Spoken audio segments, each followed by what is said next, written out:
নমস্কাৰ, মই পৰিস্মিতাই মোৰ চেনেললৈ সকলোকে পুনৰবাৰ স্বাগতম জনাইছোঁ।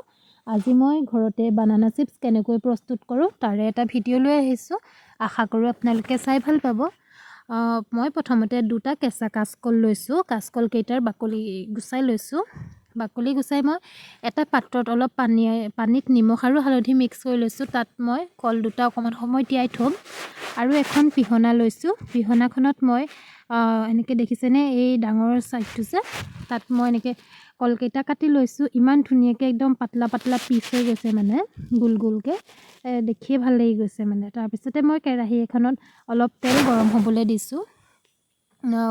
তেলখিনি গৰম হোৱাৰ পিছত গেছটো একদম কমাই দিব লাগে, ল' ফ্লেমত মানে ভাজিব লাগে, তেতিয়াহে বস্তুটো একদম মুৰমুৰীয়া হয়। কলখিনি কাটি লোৱাৰ পিছত মই ভাজিম আৰু এটা পাত্ৰত সৰু বাতিত মানে অলপ নিমখ আৰু হালধি পানী লৈ লৈছোঁ। তাৰপিছতে এইখিনি মই ফ্ৰাই কৰিছোঁ। ফ্ৰাই কৰোঁতে নমাব সময়ত মানে তাত মই 2 চামুচ নিমখ হালধি মিক্স কৰা পানী দি দিছোঁ। তেতিয়া বস্তুটো নিমখ নিমখ লাগে মানে আৰু অকণ কালাৰো আহে। তাত মই অকণ ৰেড চিলি দি দিছোঁ। দি পেলাই ধুনীয়াকৈ এনেকৈ জোকাই দিলোঁ। হৈ গ'ল মোৰ বানানা চিপছ। কেনেকুৱা লাগিলে জনাব দেই।